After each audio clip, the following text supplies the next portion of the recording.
Welcome back to CryptosRus. I'm George. We're all George. So today I want to talk about Ripple.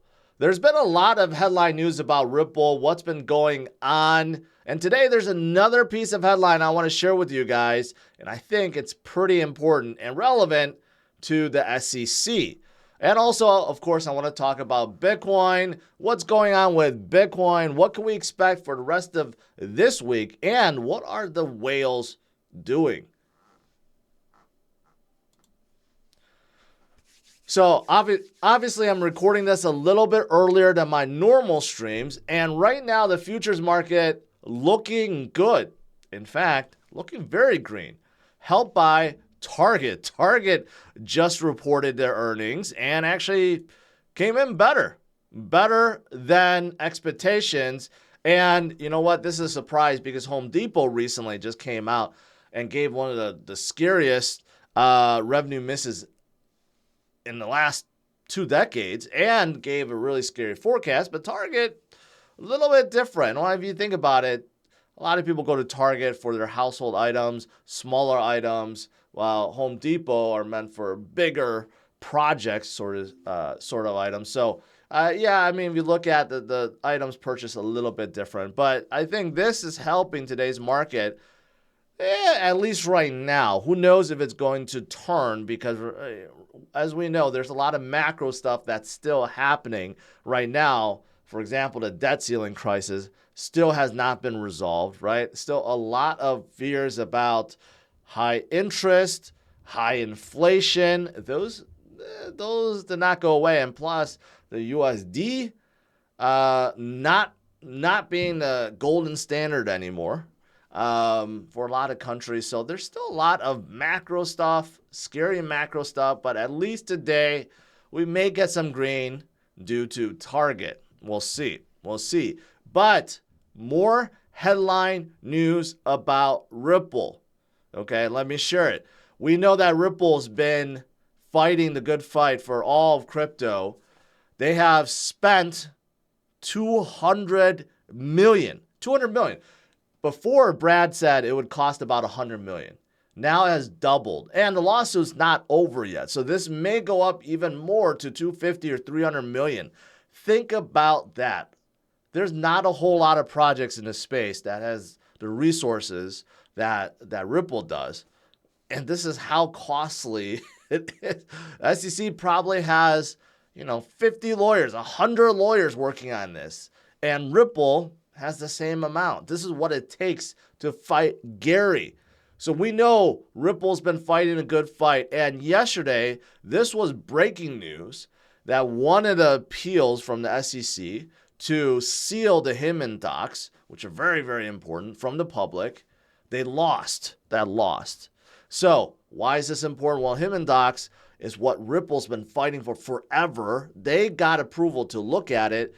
It's a previous SEC director's testimony and his emails and everything in regards to why he thinks Ethereum is a commodity and not a security. Now, of course, SEC does not want anyone to see his arguments, right? They fought tooth and nail, appealed, and every appeal they lost, and Ripple got their hands on it. But they're not able to share it because SEC, again, tried to seal it from the public, trying to make it some kind of hidden secret that no one is allowed to view. And the courts ruled that that's unconstitutional. That doesn't make any sense, right? So this was breaking news yesterday, and if this gets unsealed, released to the public, now that means more projects out there, more crypto projects can use this to defend themselves, right? This is the reason why SEC did not want this to be released, right? So Ripple did this for the industry. Ripple made this happen, right? Absolutely fantastic. It's looking really good for Ripple. But this morning, I noticed another headline news on front page of CNBC, how Ripple bought a Swiss startup company, in fact, a crypto custody firm, right, overseas. Now, is this due to the SEC crackdown in the U.S.? I would say so, because Gary had said recently that he believes that exchanges are no longer good custodians. And some in crypto would argue, yeah, you should be your own custodian. But the SEC is trying to argue the likes of Coinbase and Gemini and Kraken, they have their own custody service that a lot of projects, a lot of institutions are using. And the SEC is arguing that no, they're not good enough, that the SEC should be the guard dog, the custodian guard dog. And no one thinks that's a good idea. But this may be the reason why Brad is like, well, maybe we got to start thinking about moving some operations overseas, if not completely.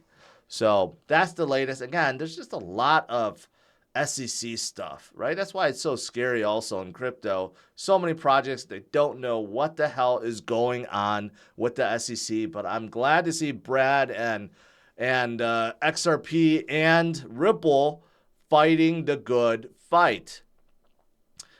Now, what about Bitcoin?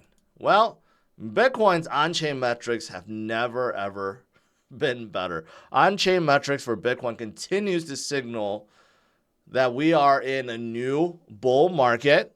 Okay, not the tail end. At the very beginning, we have broken out of the last 4-year cycle, and we are moving forward. And this one, our HODL scale, shows that, yeah, Bitcoin is doing the same thing it has done in previous cycles.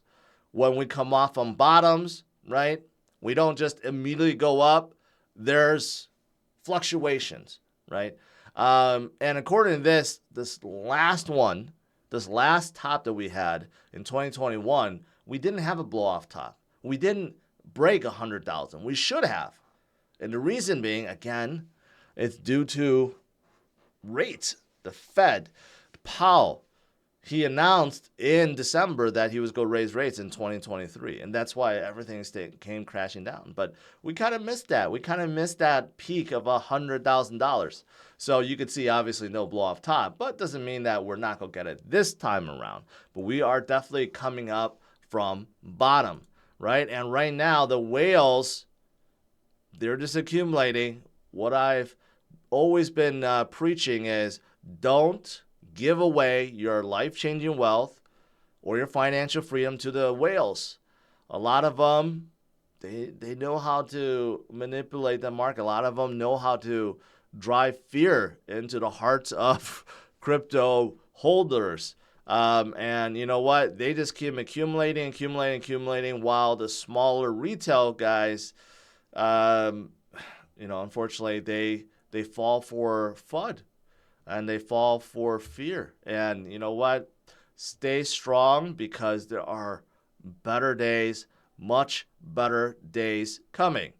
Short term, there's still a lot of fractal patterns between what's happening right now versus previous cycles, but also fractal patterns versus Apple, S&P 500.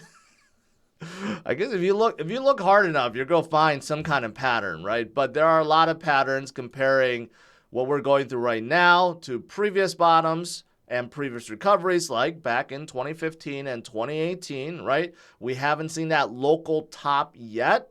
A lot of people are predicting that local top is coming somewhere in the summer, June, July, August, right? Where will it be? $40,000, $50,000, $60,000.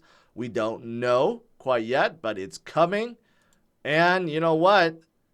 What about the next top? We don't know how high that is either.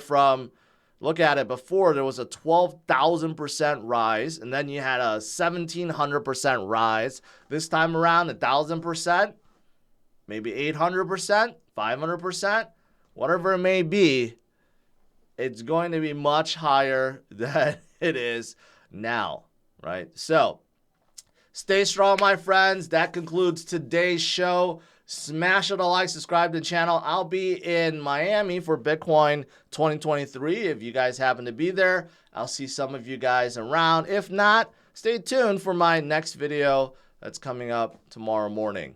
Have a good one, guys. Take care. Bye-bye.